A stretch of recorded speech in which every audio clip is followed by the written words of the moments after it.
Bonjour Robert. Bonjour Henri.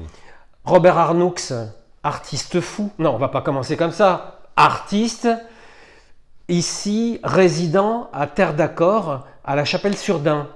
C'est un peu particulier ce que vous faites, surtout quand je vois le personnage qui vous accompagne. Qu'est-ce que c'est, Robert? Ce sont en fait, ça fait partie d'un duo, d'un homme et Oui. d'une femme qui se Oui. promènent dans le jardin. Oui. Et ce que je fais ici, c'est nous mettre en scène, à nous, les hommes, les femmes, les enfants, Mhm.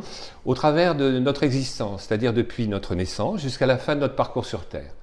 Voilà, au travers des moments importants qui jalonnent l'existence de chacun, à savoir la rencontre amoureuse, la naissance, les premiers pas d'un enfant, le groupe social, et essayer de faire que ces mises en scène soient les plus naturelles possibles. En fait, ces sculptures, c'est un petit peu nous. Voilà. Mais alors, pour être moins abstrait, Ouais. c'est quel style, votre style? Oh, c'est un style très épuré. J'ai Oui. été chercher la ligne dans une épure, dans le plus d'épure possible, Oui. de simplicité possible. Oui.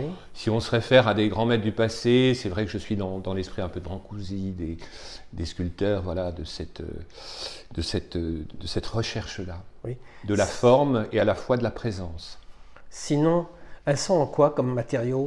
Alors j'ai plusieurs matières à ma disposition. Oui. Ma matière historique, entre guillemets, c'est la fresque, c'est-à-dire que j'ai peint la fresque pendant une quinzaine d'années Oui. et j'ai adapté la technique de la fresque à la sculpture. Parce que je trouvais qu'elle avait une espèce de noblesse, de beauté, de matité, et d'une polychromie en même temps, qui permettait de s'insérer dans le végétal, dans les jardins en particulier, et dans la nature. Mais j'ai aussi des sculptures dont j'ai travaillé le rayonnement, qui sont en mica, j'en ai d'autres qui sont recouverts de feuilles mortes. Voilà. Mais elles sont aussi grandes que vous, en fait. Un petit ces peu plus figurines, hein. Elles Un mesurent petit- toutes combien à peu près? À peu près 2 mètres de haut. Ah oui. Voilà. Pourquoi vous les faites plus grands que nature? Je ne sais pas. Je ne peux pas répondre à cette question, mais ça s'est imposé. De la même manière que quand je l'ai fait en petit format, bon, j'en fais aussi en bronze, mais c'est cette taille-là qu'il leur faut. C'est comme ça qu'elles habitent leur espace.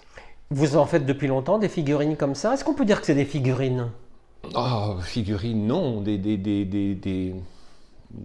C'est figures, des personnages, des personnes en fait. Oui. En fait, ce sont Vous savez, une chose qui m'a beaucoup touché quand on est arrivé à la chapelle, le jardinier, la première fois que j'ai installé la promenade, une composition de 4 personnages dans ce jardin, il est venu me trouver, il m'a dit, j'ai eu un peu peur, il n'avait pas l'habitude de voir des sculptures, il m'a dit, j'ai cru qu'il y avait quelqu'un.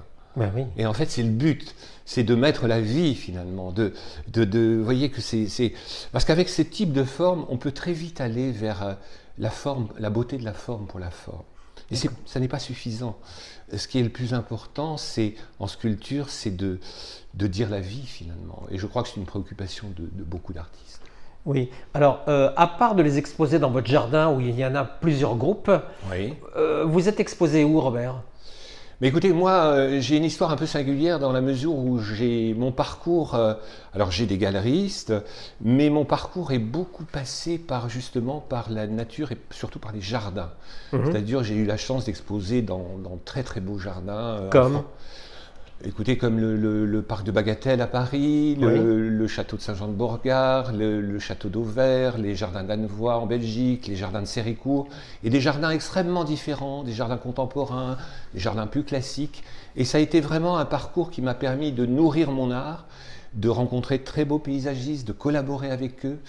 Et finalement, aujourd'hui, cette histoire qui se vit ici, qui est un petit peu le projet de ma vie, met en scène tout ce que j'ai nourri en moi, tout ce que j'ai appris, et qui permet de composer une espèce de symphonie humaine autour de ce jardin et dans cette belle région de la Côte d'Albâtre. Et alors, les figurines, les personnages, vous les peignez par la suite une fois qu'ils sont formés? Ah oui, mais ça c'est intéressant parce qu'en fait, voilà, j'ai travaillé sur une douce polychromie, qui est la polychromie de la fresque, qui permet d'avoir des couleurs liées aux pigments que vous voyez derrière, qui sont des terres naturelles et non pas des pigments artificiels, qui permettent de colorer les sculptures comment dire, de manière très naturelle, c'est-à-dire qu'elles s'insèrent tout à fait naturellement dans le paysage.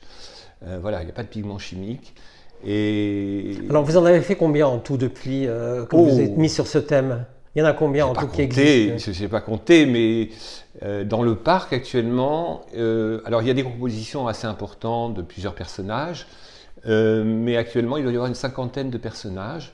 À terme, ils seront à peu près une centaine, disposés dans plusieurs jardins, qui sont le jardin du feu, qui évoque la naissance du feu et le feu des hommes, qui ont apprivoisé le feu, autour d'une vingtaine de personnages disposés autour d'un feu.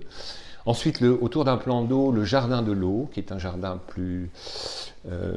qui est autre chose, qui n'a pas l'énergie du feu, qui a l'énergie de l'eau, et qui est plus familial, voilà.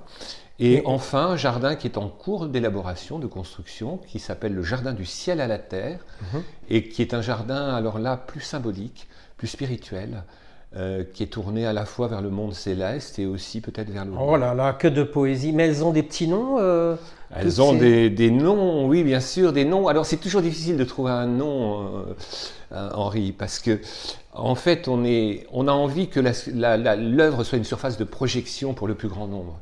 Et si on ferme de trop le nom, c'est bien connu, la surface de projection sera réduite. Oui. Donc il faut ouvrir au maximum sans pour autant que ça devienne bateau et ennuyeux. Il vous faut combien de temps pour en réaliser une? Alors, ça dépend des sculptures. Il y a des sculptures qui demandent un très gros travail d'étude parce qu'elles ne sont pas encore tout à fait présentes en soi. Donc le travail d'étude est très très important. Ça passe par des toutes petites études. Vous crayonnez sur un Alors papier? J'ai beaucoup dessiné dans ma vie. Aujourd'hui je dessine, mais pour d'autres raisons, mais pas pour le travail d'étude. Pour le travail d'étude, je vais directement à une espèce de pâte à modeler que je fais en tout petit format, que vous avez ici d'ailleurs pour l'étude du jardin du feu, qui permet de s'approcher, de voir si en fait on pourra faire vraiment quelque chose de bien. Ensuite, parce qu'avec ces formes-là, on ne peut pas tout faire non plus. Ah, donc si je vous passe une commande, je vous dis qu'il me la faut à la fin de la semaine, c'est pas possible, c'est pas comme ça que ça marche. Non, parce que le travail d'étude, c'est à peu près, ça dure un certain temps. Après, il y a le travail de sculpture pour de vrai. Oui. Hein, et ensuite, moi j'en fais des moules, donc mis bout à bout, ça fait vite 1 à 2 mois. 1 à 2 mois. Ouais. Alors parlons d'argent, ça coûte combien? Une comme ça, celle qui est avec vous là. Eh bien Henri, je vous renvoie à Corinne, ma ministre des Finances. Je ne sais pas. Celle-ci, autour en galerie je parle. Ouais, autour de 6 000 je crois. Mais je ne veux pas dire de bêtises.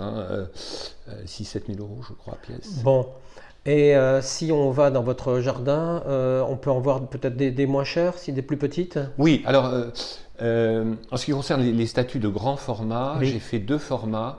Le format standard, si je puis dire, taille humaine, et un format moins important qui fait 1,30 m, destiné à des plus petits jardins, jardins de région parisienne, des petits jardins, voilà, mais qui est décliné dans moins de formes.